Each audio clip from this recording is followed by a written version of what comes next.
guys, selamat datang di channel Vario Yoga and Friend. Kali ini kita mau nge-reaction lagi, tapi bukan musik, bukan konten cringe, bukan game, bukan berita yang lagi viral dan sebagainya. Tapi kali ini kita mau nge-reaction anak horor gitu, soal kematian Harmonica, artis Thailand. Oh iya, yang di kontennya Nancy Judge. Ya, you know lah, siapa yang nggak tahu ya kan, YouTuber terkenal Nancy Judge dengan nerornya, ya kan.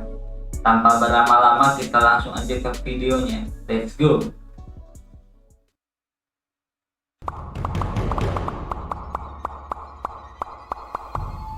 Buset, chatnya banyak amat. Belum yang DM-nya kan? Pasti Hey kita guys, nagih. it's Nessie and welcome back to Neror. An urgent Neror karena hari ini kita akan membahas satu kasus yang sedang sangat viral di negara tetangga kita, Thailand. Kasus ini menimpa seorang aktris cantik yang sangat bertalenta, Tengmo Nida. Tengmo ditemukan meninggal dunia dengan kondisi yang sangat mengenaskan di sebuah sungai besar di provinsi Nonthaburi, Thailand. Tempat terakhir dia terlihat menghabiskan waktu bersenang-senang bersama teman-temannya. Yang membuat kasus ini sangat viral ke seluruh penjuru dunia adalah fakta bahwa banyak sekali hal-hal yang janggal dan mencurigakan yang akhirnya memunculkan berbagai teori konspirasi akan kematian sang aktris papan atas. Ini gue suka nih konspirasi Kita nih. sama-sama membahas kasusnya, kronologi, investigasi, suspek dan kejanggalan-kejanggalan yang menyelimuti kematian dari Tengmo Nida. So without any further ado, stop senyum-senyum, cause shit's about to go down. Oke, let's go. Siapakah Tengmo Nida ini? Tengmo Nida ini adalah seorang aktris Thailand yang lahir pada 13 September tahun 1984. Nama aslinya adalah Pataratida Pacara Wirapong. Tengmo ini menyelesaikan studinya di College of Social Innovation Namanya Brand ya. Center University, dan dia memulai karirnya di bidang entertainment itu sejak dia tuh masih duduk di bangku SMA, guys. Awalnya dia memulai karirnya sebagai penyanyi, kemudian model, lalu aktris. Nah, karena dia mulai sejak awal banget, waktu dia SMA, dia tuh jatuhnya sekarang udah aktris papan atas, dan sebagai aktris senior dia sepak terjangnya tuh udah gak main-main. Selama Masa dilakukan lah ya. tahun berkarir, dia sudah memintangi sebanyak kurang lebih 38 judul drama Thailand. Salah satunya adalah Bangkok Love Stories, Innocence, 4 film layar lebar, termasuk Kayak The masih muda Following, gitu ya. 7 acara televisi, dan Tengmo ini juga meraih berbagai penghargaan lokal di Thailand. Di tahun 2013, Tengmo ini pernah menikah dengan seorang aktor Thailand, Tono Pakin Oh, iya. Ilaisuk, tapi hubungan mereka ini cuma bertahan Pernah- selama 2 pernah lihat tahun, filmnya dan kalau akhirnya yang mereka cowok. cerai. Pada Sabtu, tanggal 26 Februari tahun 2022, jasadnya Tengmo ini ditemukan dengan kondisi yang sangat mengenaskan, mengapung di dekat dermaga Pibul Songkram setelah Tengmo dikabarkan jatuh dari perahu dan menghilang. Hah, kok bisa? Well, sekarang kita masuk ke kronologi dan investigasi. Iya kan nih, masa iya ceburin gitu kan? Pada 24 Tapi nggak tahu ya. tahun 2022, Tengmo Nida ini diketahui menaiki speedboat di Chao Phraya bersama 5 orang lainnya. Yang pertama ada Gatik yang merupakan manajernya, ada Sand, sahabatnya, John, Sahabat. seorang barber yang juga temannya Tengmo, Po, sang pemilik speedboat, dan Robert, sang pengemudi speedboat. Malam itu, Tengmo bersama 5 orang lainnya ini berencana untuk pergi dari Krungthon Bridge di Bangkok ke The Rama 7th Bridge di Nonthaburi. Sekitar pukul 10.40 malam, teman-temannya Tengmo ini cerita bahwa Tengmo itu ingin buang air kecil. Dikarenakan toilet kapal yang sedang rusak, Tengmo akhirnya pergi ke bagian belakang kapal dan duduk di ujung kapal untuk buang air kecil. Gatik juga sempat bilang bahwa Tengmo pada saat itu tidak mengenakan pelampung karena dia ingin berfoto menggunakan bodysuitnya aja. Menurut kesaksian, dikarenakan supir yang tersentak, Tengmo akhirnya jatuh ke perairan di dekat dermaga Pibul Songkram 1. Menurut Supirnya langsung ngegas kesaksian mungkin ya? Sand, di saat itu katanya sebenarnya Tengmo ini memegang kakinya Sand, tapi Sand mengaku bahwa dia sedang melihat layar HP-nya ketika sahabatnya itu terjatuh ke sungai. Sementara itu, Gatik mengaku bahwa dia sedang melihat pemandangan sekitar, sehingga dia juga tidak memperhatikan Tengmo yang jatuh ke sungai. Nah, saat menyadari bahwa Tengmo ini jatuh, mereka nggak langsung mencari bantuan, melainkan mereka mencoba untuk mencari Tengmonya sendiri. Setelah berputar dan tidak menemukan Tengmo, akhirnya mereka mulai minta tolong, berteriak-teriak, dan menghubungi tim penyelam. penyelamat. Sekitar pukul 11.50 malam, tim penyelamat tiba di lokasi dan langsung menyisir area TKP. Sayangnya, Bisa pencarian berenang, mereka nggak ya? terhambat karena kondisi arus sungai Oke. pada saat itu sangat kuat dan cahaya sangat minim. Polisi mencoba menghubungi 5 orang yang ada di speedboat itu bersama Teng Mo pada malam itu, tapi mereka semua tidak bisa dikontak seharian. Akhirnya sambil menunggu update dari tim penyelamat dan 5 orang tadi, polisi melanjutkan investigasi dan menghubungi keluarga Teng Mo untuk memberikan kabar bahwa Teng Mo menghilang. Karena pas teman-temannya tahu bahwa Teng Mo ini jatuh dan hilang, mereka tuh nggak langsung ngabarin keluarganya Teng Mo. Saat Technology Crime Suppression Division (TCSD) ngecek HP-nya Po, mereka menemukan bahwa Robert itu memang mengendarai speedboat itu secara ugal-ugalan saat Teng Mo jatuh ke sungai. Sam juga menceritakan hal yang sama. Dia bilang bahwa Robert itu memang sempat hilang kendali saat mengendarai speedboat itu, sehingga mereka kehilangan keseimbangan. Teng Mo jatuh ke sungai. Seorang nelayan yang berada di sekitar wilayah itu juga mengaku bahwa mereka melihat nih kapal speedboatnya Teng Mo itu melaju dengan sangat kencang dan berbelok tajam. Oleh karena itu, Po sama Robert ini didakwa akan kelalaian yang menyebabkan Teng Mo kehilangan nyawanya. Dan usut punya usut, ternyata bahkan Robert itu waktu dia mengendarai speedboat itu, dia tidak memiliki SIM yang valid. Jadi surat izin mengemudinya itu udah kadaluarsa. Setelah dilakukan pencarian selama 38 jam, jasad Teng Mo Nida akhirnya ditemukan oleh saudara laki-lakinya, Tayos Techop, pada Sabtu 26 Februari tahun 2022. Dan dia ditemukan sekitar 300 meter dari dermaga Pibo Songkram di Provinsi Nonthaburi. Oke guys, foto dari jasadnya Teng Mo ini memang sempat tersebar di media sosial, dan walaupun aku nggak rekomendasiin kalian untuk mencarinya, apalagi menyebarkannya, aku dan tim sempat melihat sebagai bagian dari riset kita, dan daripada kalian mencari, mendingan aku deskripsiin ke kalian. Basically, seluruh tubuhnya Teng Mo ini ditemukan dalam keadaan yang sudah membengkak, dan berbeda dari bagian tubuh yang lain, wajahnya Teng Mo itu sudah membiru, bahkan warnanya udah sampai hitam, dan matanya terbuka membelalak. Kondisinya sangat-sangat mengenaskan. Dilakukanlah otopsi, dan berdasarkan laporan hasil otopsi Institut Kedokteran Forensik di Rumah Sakit Umum Polisi terhadap tubuhnya Teng Mo, dapat dipastikan bahwa Teng Mo ini meninggal karena tenggelam. Laporan otopsi lainnya juga mengungkapkan bahwa terdapat pasir di paru-parunya Teng Mo, yang basically mengonfirmasi bahwa ketika Teng Mo ini jatuh ke sungai, Teng Mo masih dalam keadaan bernapas atau masih bernyawa. Kepolisian juga mengungkapkan adanya luka goresan yang sangat dalam dan cukup panjang, sekitar 30 cm di paha kanannya Teng Mo, dan kemungkinan luka ini menyebabkan Teng Mo tidak dapat berenang atau melakukan apapun untuk menyelamatkan dirinya. Menurut ahli forensik yang memeriksa tubuhnya Teng Mo, luka tersebut dapat disebabkan oleh baling-baling perahu. Oh iya kan, tadi dia duduknya di belakang kencing itu kan. Dengan perkembangan kasus ini, publik itu mulai menyadari dan memperhatikan adanya kejanggalan-kejanggalan dan keanehan orang yang terlibat di kasus ini. Kita mulai dengan Gatik. Gatik, sang manajer ini, mengklaim bahwa Teng Mo ini tidak mengenakan jaket pelampung karena ingin mengambil foto yang bagus. Nah, Gatik itu juga sempat ngomong nih sama ibunya Teng Mo. Kan ibunya Teng Mo bilang kayak, kenapa waktu itu kamu nggak bantuin anak saya waktu dia jatuh? Gatik bilang bahwa dia nggak bisa berenang. Padahal netizens kemudian menemukan video dia berenang bareng anaknya. Nah, selain itu yang akhirnya benar-benar membuat publik itu gempar adalah konferensi pers yang digelar pada 27 Februari 2022, di mana ketika Gatik diwawancarai, banyak banget hal-hal yang dia katakan itu yang sangat, for lack of a better word, sus. Pas ditanya, kenapa kamu nggak ngabarin ibunya Teng Mo? Gatik menjawab, dia kan bukan scuba diver, buat apa aku menghubunginya?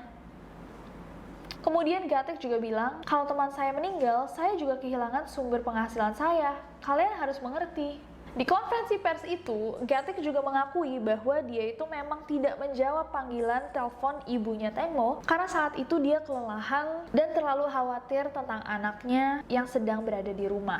Gatik juga memutuskan untuk pulang ke rumah dengan menggunakan mobilnya Teng Mo tanpa memberitahu Panida, ibunya Teng Mo, soal kecelakaan yang dialami putrinya, dan tanpa menunggu kabar dari tim penyelamat tentang Teng Mo yang hilang. I had to relieve myself, so I went to the toilet after. I came back. the boat was gone because they went searching for her. It was just me who was still on the shore.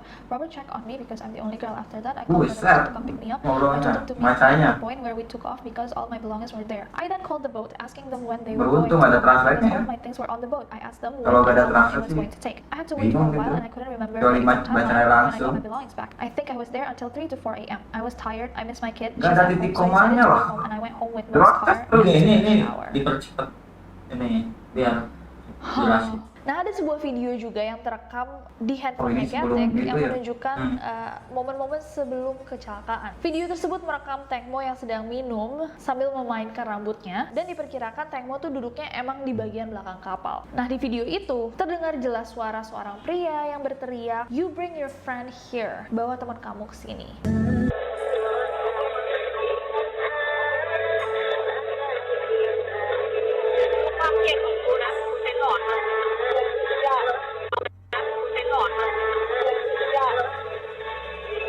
Bukan kedengeran Saat sih ya. diwawancara di TV dan ditanya, kamu di shipyard sampai jam berapa? Gatek jawab jam 3. Aku nggak bantu cari Tengmo karena aku berdoa untuknya. Padahal CCTV menunjukkan bahwa Gatek dan lain-lain meninggalkan lokasi pukul 1 dini hari. Nggak sampai situ aja, penyidik juga mengatakan bahwa selama 24 jam setelah Tengmo dilaporkan hilang, HP-nya Tengmo itu masih aktif dan disimpan oleh Gatek. Saat polisi cek, diketahui bahwa banyak bukti-bukti chat yang sudah dihapus oleh Gatek dari handphonenya Tengmo. Yang cukup mencurigakan dan mungkin bisa menjadi motifnya Gatek adalah fakta bahwa Gatek selama ini tuh hidup dari Tengmo. Dia tinggal di rumahnya Tengmo, pakai mobilnya Tengmo, pakai bajunya, bahkan anaknya Gatek Ada uji itu dendam? diadopsi oleh Bukan. Tengmo. Nah, karena dia mengadopsi nih anaknya Gatek Bukan. dan asuransi kecelakaan. Kalau nggak, ini konspirasi ya, bukan menuduh. Kalau yang dikatakan Kanesi itu tadi dia pakai bajunya Tengmo, dia dapat duit dari Tengmo karena manajer kan, di rumah pakai mobilnya Tengmo segala macam. Terus anaknya diadopsi, you know what I mean? Ya.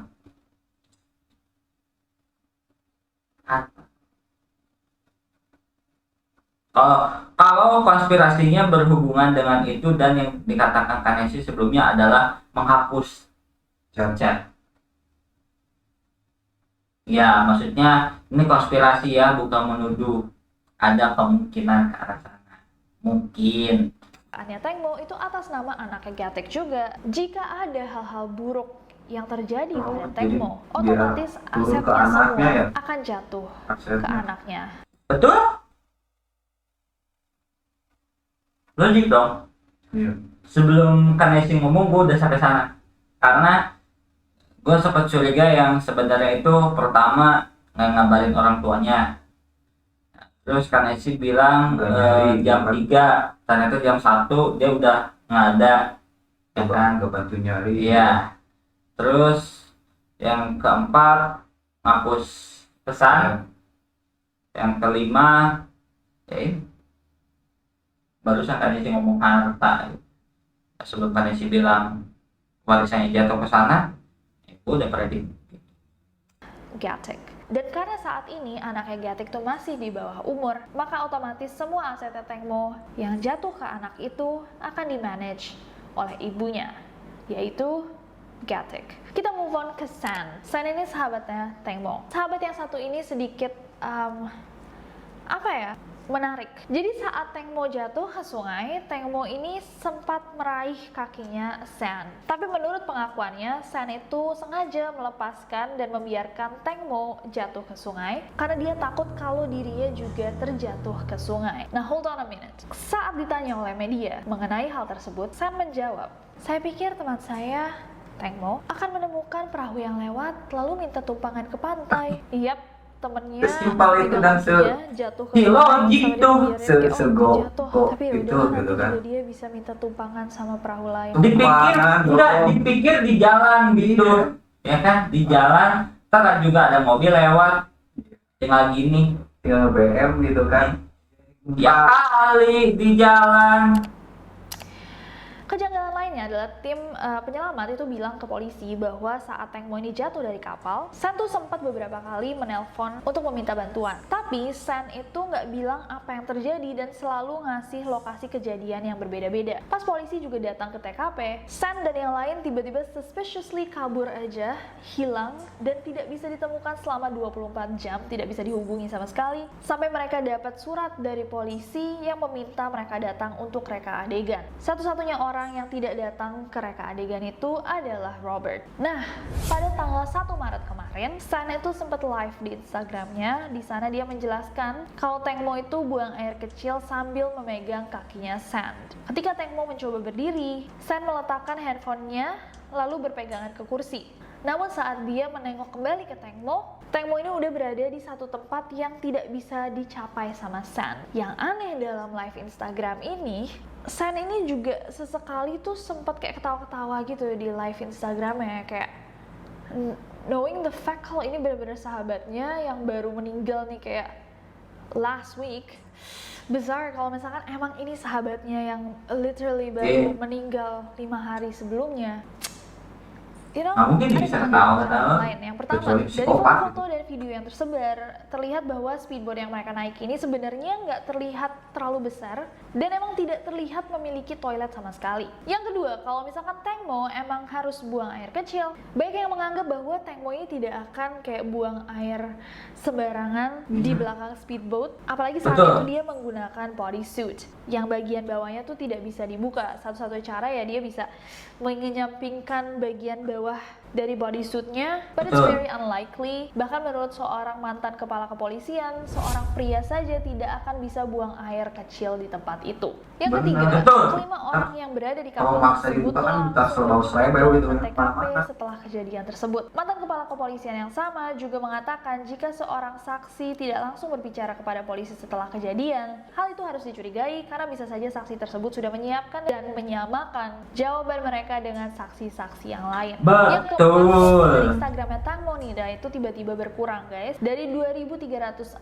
postingan menjadi 2.299, dan diduga postingan-postingan tersebut itu adalah foto-foto dan video-video yang dihapus karena mereka menunjukkan bahwa Teng Mo itu bisa berenang dengan baik. Foto-fotonya Teng Mo sama Gatek, foto anaknya Gatek yang diadopsi Teng Mo, foto kucing, dan foto Teng Mo bersama teman-temannya. Kejanggalan nomor 5 adalah di beberapa video dan foto yang beredar, terlihat ada luka sayatan nih atau cakaran di dahinya Sand dan lengan salah satu cowok yang ada di kapal tersebut, antara Po, Job, atau Robert. Terlebih lagi, Job sama Po itu sempat minta reporter untuk menghapus foto-foto mereka. Kejanggalan nomor 6 adalah itu mereka tuh cuma bawa 1 botol wine dan 1 botol champagne. Tapi pas polisi ngecek kapalnya, mereka hanya menemukan 1 gelas bekas wine dan yang lain-lain tuh sudah seperti dibersihkan gitu. Oh, ini juga berhubungan sama satu teori. Jadi ada orang-orang yang notice bahwa ada bercak merah di kapal tersebut, dan itu membuat banyak orang berkesimpulan bahwa kayaknya Teng Mo tuh sudah dihabiskan gitu, dan makanya ada bercak-bercak darah di kapal tersebut gitu sebelum akhirnya dia dilempar ke sungai. Tapi ditemukan bahwa ternyata bercak itu bukanlah bercak darah, melainkan bercak wine. Jadi so far bisa dipastikan bahwa Teng Mo tuh memang meninggalnya setelah jatuh.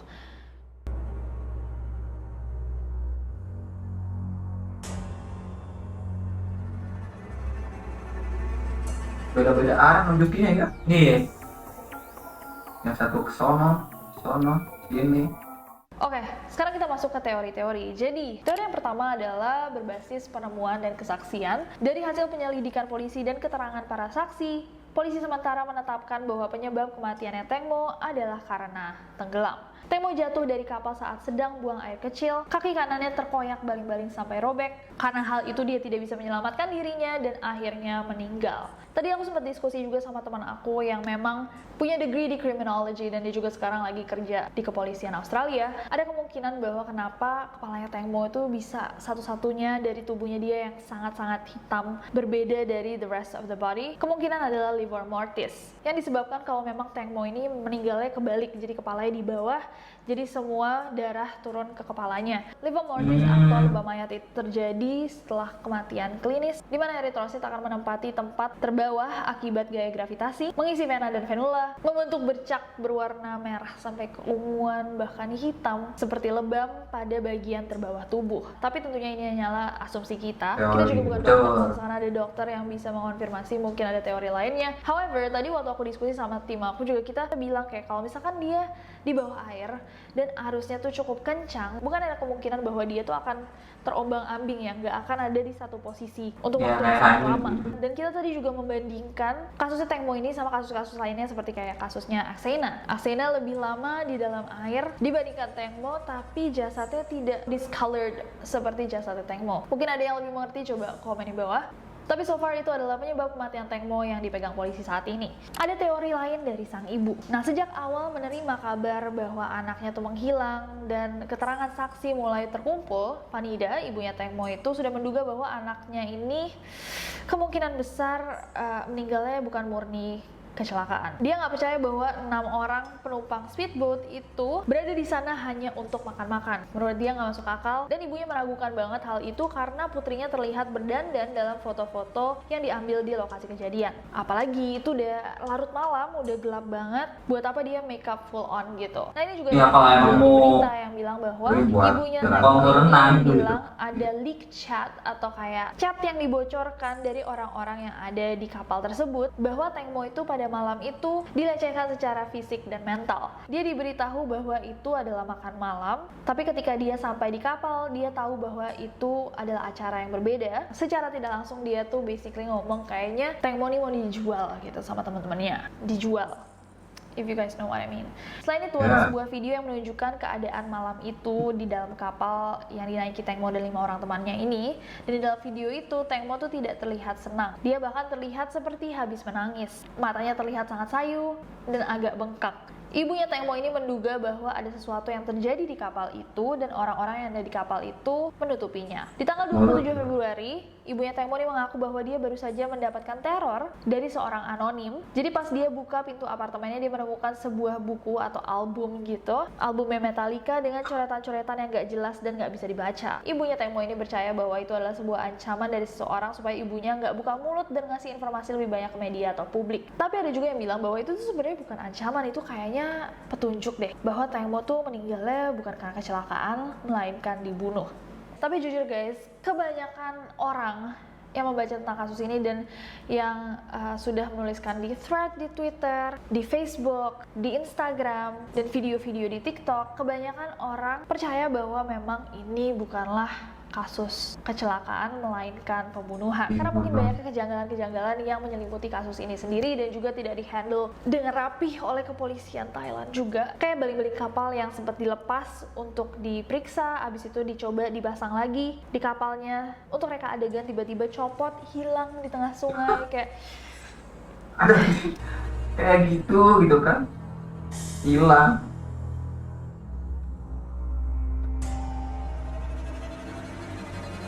But anyways, Apa kejadian ibunya ya? Kurang populer, but it is a theory, mungkin kalian bisa masukin consideration, adalah bahwa Teng Mo ini mengakhiri hidupnya sendiri. Jadi seperti yang aku bilang di awal, Teng Mo ini sempat menikah dengan seorang aktor Thailand bernama Tono, tapi kemudian mereka bercerai. Nah, pada tahun 2015, Teng Mo ini sempat melakukan percobaan untuk mengakhiri hidupnya setelah cerai dengan Tono. Dikutip dari Bangkok Post, kala itu Teng Mo mencoba bundir dengan mengonsumsi pil tidur sampai overdosis. Untungnya dia langsung dilarikan ke rumah sakit dan mendapat perawatan medis. Meskipun percobaan bundir itu terjadi 7 tahun yang lalu, masih ada orang-orang yang mencoba mengaitkan hal itu dengan apa yang terjadi di akhir hidupnya Teng Mo, karena mungkin masih ada tendensi untuk mengakhiri hidupnya. Tapi di samping kejadian masa lalu itu, nggak ada bukti lain yang bisa dijadikan sebagai motif Teng Mo ingin mengakhiri hidupnya. Sampai hari ini belum ada orang yang ditahan dan kasusnya masih dalam proses penyelidikan. Gatik dan Sen tidak ditangkap sama sekali. Po dan Robert dibebaskan dengan jaminan 200.000